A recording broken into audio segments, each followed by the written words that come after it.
In 1982, a rock star stood at the peak of his commercial success. His album, American Fool, was the year's biggest seller, with 2 massive hits dominating radio. But there was a problem: he hated his own name. The record industry had forced him to perform as Johnny Cougar, a manufactured identity he despised.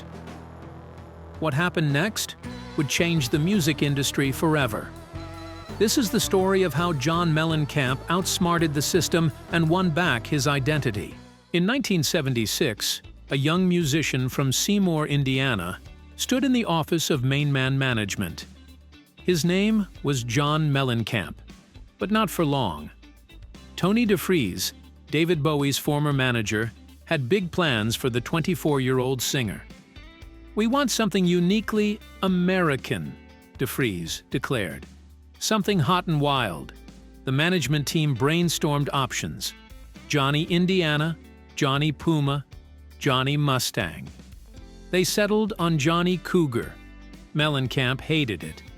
But like countless artists before him, he faced an impossible choice: accept the manufactured identity or give up his dream of making music. He signed the contract. The implications of that decision would haunt him for years to come. The price of submission became clear quickly. His debut album, Chestnut Street Incident, was a commercial disaster, selling just 12,000 copies. Critics dismissed him as a manufactured pop star, a slight Bruce Springsteen substitute. Even his hometown turned against him, with locals sneering, "People from Seymour don't make records." The initial failure should have ended his career. MCA Records dropped him, shelving his second album entirely. But Mellencamp refused to quit. He signed with Riva Records, a small label run by Rod Stewart's manager, Billy Gaff. The new deal came with its own demands. Mellencamp had to move to London for nearly a year to record and promote his music. Through the late 1970s, Mellencamp kept pushing forward, gradually building a following. He shortened his stage name to John Cougar, a small victory that at least eliminated the childish Johnny. His 1979 self-titled album produced his first top 40 hit, "I Need a Lover," reaching number 28 on the Billboard Hot 100. But commercial success came with golden handcuffs. The more popular he became, the more the industry invested in the Cougar brand. Every hit single made it harder to reclaim his identity. Record executives had built their marketing around John Cougar, and they weren't about to let him walk away from it. Yet through it all, one thing drove him: the determination to prove everyone wrong and someday reclaim his real name. He just needed the right moment, the right leverage, to turn the tables on the industry that had stripped away his identity. 1982 changed everything. American Fool didn't just succeed, it dominated. The numbers tell the complete story: 5.86 million copies sold, generating over $13.5 million in 18 months. 4 weeks at number 1 for Jack and Diane, $56,000 per night in ticket sales, and market research showing 97% name recognition among rock radio listeners. The manufactured pop star that critics had dismissed was now Riva Records' most valuable asset. The industry's reaction was immediate and desperate. Emergency meetings convened within hours. As Mellencamp's former manager revealed, losing their biggest star of 1982 to a competitor was unthinkable. The Cougar brand was worth millions in market research. Every change threatened that investment. His first power move was brilliantly simple. He refused to perform unless venues used John Cougar on their marquees instead of Johnny. When a promoter in Philadelphia balked, Mellencamp's response was calm but firm: then cancel the show. The promoter changed the marquee within hours. Each week's success strengthened his position. When Mellencamp finally walked into Riva Records' offices, his demand was simple. He wanted Mellencamp added to his stage name. The executive's response was predictable: "The Cougar brand is worth millions. We can't risk changing it." But Mellencamp had done his homework. His contract never specified he had to perform under any particular name. More importantly, he knew major labels were circling. Warner Brothers had already reached out through back channels. Columbia was making noise. As one industry insider noted, every label wanted their own Springsteen, and Mellencamp was the closest thing available. Using this leverage, he laid out his terms. For his next album, he would be billed as John Cougar Mellencamp. When executives pushed back, he didn't argue. He simply had his lawyer start reviewing competing offers. The manufactured pop star they had created was about to transform himself into something they never expected. And he was just getting started. In 1983, Mellencamp made his boldest move yet. Instead of recording in the label's preferred studios, he converted a dilapidated house in Bloomington, Indiana, into a makeshift recording space. As one band member recalled, there were actual birds living in the rafters. But John insisted this was where we'd make the record. The resulting album, was the first released under the name John Cougar Mellencamp. But the name change was just the beginning. Inside that half-finished house, Mellencamp was crafting a new sound, raw, immediate, and completely different from what the label expected. The response was immediate and powerful. Pink Houses, the album's first single, shot to number 8 on the Billboard Hot 100. Crumblin' Down followed, reaching number 9. When Authority Song became his third top 15 hit from the album, the label's resistance crumbled. The album would go on to sell 3.6 million copies. But Mellencamp wasn't done. He used the album's success to negotiate an unprecedented level of control. He demanded, and received, approval rights over every photo, every advertisement, every piece of merchandise. When a major retailer printed posters omitting Mellencamp from his name, he threatened to withhold future releases from their stores. The power shift became clear during a confrontation over tour merchandise. The label wanted to sell T-shirts with just John Cougar printed on them, leftover stock from previous tours. Mellencamp's response was definitive: burn them. When they argued about the lost revenue, he offered to buy and destroy them himself. By 1984, Mellencamp had transformed his recording process completely.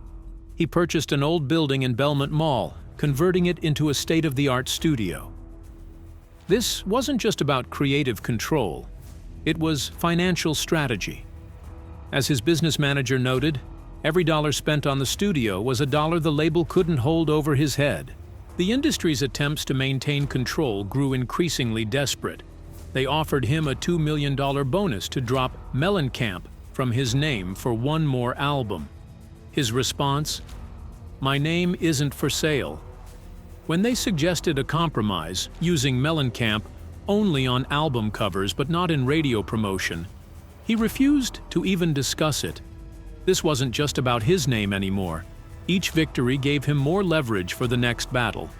As Rolling Stone would later report, he had turned the tables on the industry. Every time they tried to control him, he used their own system against them. By 1985, Mellencamp had achieved something unprecedented: complete creative control while still on a major label. The industry's playbook for controlling artists had failed. The question wasn't whether they would give him what he wanted. It was how much more he would take. With complete control over his music, earned through the Belmont Mall studio purchase and his string of hits, Mellencamp made a decision that terrified his label. This wasn't just about creative control anymore. It was about completely reinventing his sound. The studio he'd fought to build would become ground zero for his artistic transformation. For 1985's Scarecrow, he ordered his band to spend 3 months studying and playing nothing but classic 60s rock records. He brought in a violinist, added accordion and mandolin, and began crafting songs about farm foreclosures and dying small towns. The label executives were horrified. Market research showed young rock fans wanted synth pop and new wave, not folk instruments and social commentary. One Riva Records memo warned, "This artistic direction risks alienating his entire fan base." The numbers proved them spectacularly wrong. Scarecrow sold 5.78 million copies, nearly matching American Fool. But this time, critics weren't dismissing him as a Springsteen clone. Rolling Stone praised the album's mature, thoughtful tone. Billboard called it a masterful blend of rock energy and folk authenticity. The album's success was staggering. Lonely Old Night and Small Town both climbed to number 6 on the charts. ROCK in the USA soared even higher, peaking at number 2. Rain on the Scarecrow and Rumble Seat rounded out an unprecedented run of 5 top 40 hits from a single album. More importantly, it changed how the industry viewed him. As Billboard editor Timothy White noted, he went from being seen as a product to being recognized as one of the most important roots rockers of his generation. This newfound respect translated into even more control. For his next album, The Lonesome Jubilee, Mellencamp pushed even further into roots music territory. He added Celtic instruments, experimented with alternative tunings, and recorded most of the tracks live. When the label suggested bringing in outside producers to make the sound more commercial, Mellencamp simply ignored them. The gamble paid off again. The Lonesome Jubilee sold 3.67 million copies and earned the best reviews of his career. His backing band, once dismissed as a generic rock outfit, was now being hailed by Rolling Stone as one of the most powerful and versatile live bands ever assembled. By 1989, Mellencamp had created his own genre, a unique blend of rock, folk, and roots music that would later influence the entire Americana movement. More importantly, he'd proven that artistic integrity could coexist with commercial success. As one industry analyst noted, he showed that you could fight the system and win, as long as you kept delivering hits. The transformation was complete. The manufactured pop star that the industry had created was gone, replaced by an artist who controlled every aspect of his music. But Mellencamp wasn't finished yet. His biggest power move, one that would send shockwaves through the entire music industry, was still to come. In 1991, Mellencamp's newest album arrived in record stores with no fanfare, no marketing stunts, no manufactured drama. The cover simply read, "John Mellencamp. Whenever We Wanted" marked the final victory in his decade-long battle for identity. That artificial creation of the music industry, from Johnny Cougar to John Cougar to John Cougar Mellencamp, was finally erased, replaced by the name he'd fought to reclaim. The label's marketing department predicted disaster. Their research showed strong brand recognition for John Cougar Mellencamp. Starting over as just John Mellencamp meant potentially confusing millions of fans. One executive's memo warned, "We're throwing away 15 years of brand building." But Mellencamp understood something the industry didn't. As record stores sold out of Whenever We Wanted, one thing became clear. His authentic identity was more valuable than any manufactured one. The album went platinum, selling over 1 million copies. Its lead single, "Get a Leg Up," became his 10th top 40 hit. His victory sent shockwaves through the music industry. Here was an artist who had systematically dismantled every mechanism of control the industry had placed on him. He controlled his recording process in his own studio. He chose his producers and musicians. He owned his artistic direction. And now, finally, he owned his name. Other artists took notice. A new generation of musicians began demanding more control over their careers, citing Mellencamp's example. As one industry lawyer noted, after Mellencamp, every contract negotiation included discussions about creative control. He changed the power dynamic between artists and labels. The industry's response was revealing. Instead of fighting these demands, many labels began promoting artistic freedom as a selling point to new talent.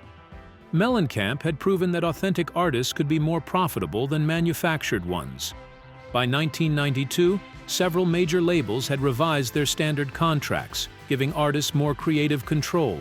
Mellencamp's influence extended beyond contracts. His success showed that artists could evolve beyond their initial image. He'd transformed from a manufactured pop star into a respected songwriter who'd pioneered the Americana genre. This paved the way for other artists to reinvent themselves without fear of career suicide. The final confirmation of his victory came from an unlikely source. In 1996, Billboard magazine asked Tony DeFries, the same manager who had forced the name Johnny Cougar on him, about Mellencamp's transformation. DeFries admitted, "He proved us all wrong.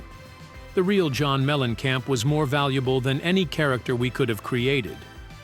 By maintaining his commercial success while gaining complete control, Mellencamp had achieved something unprecedented. He hadn't just won his own freedom. He'd created a new blueprint for artistic independence in the music industry. The system designed to control artists had been beaten by one of its own creations. Today, John Mellencamp's victory stands as a masterclass in how to outsmart the music industry. His total album sales exceed 27.96 million copies, all earned on his own terms.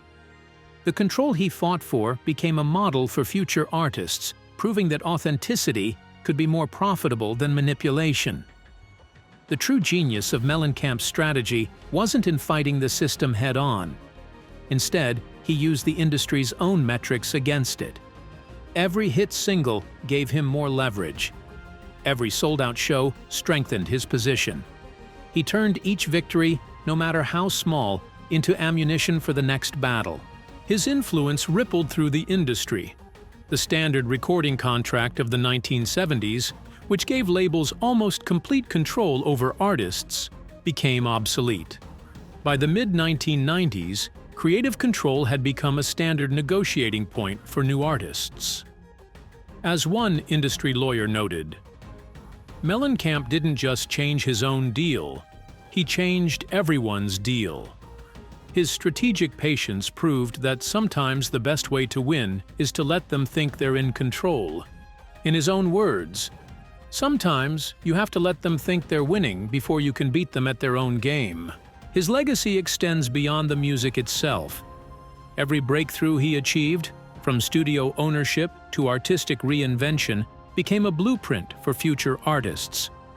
The path he carved, meticulously calculated and perfectly timed, showed that true independence could be won without sacrificing commercial success. Today, when artists fight for control of their music, their image, or their creative direction, they're following a path that John Mellencamp helped create. He didn't just win his own freedom. He changed the rules of the game for everyone who came after him. Mellencamp's victory wasn't just about changing his name. It was about understanding how power really works. The music industry had built an entire system to control artists, but he discovered its fatal flaw. The very success they created could be turned against them. Every hit single, every sold-out show, every platinum album became a weapon in his arsenal. While they focused on protecting their manufactured brand, he was systematically using their own metrics to dismantle their control. His strategy worked because he understood something fundamental. Sometimes the smartest way to beat a broken system is to use its own rules against it. He didn't just win his freedom. He created a new playbook for artists to follow. If you want to see more stories about artists who outsmarted the music industry, hit subscribe and let me know in the comments. We've got plenty more tales of musicians who beat the system at its own game. Thanks for watching, and remember, sometimes the best revolution isn't the loudest one. It's the one they never see coming.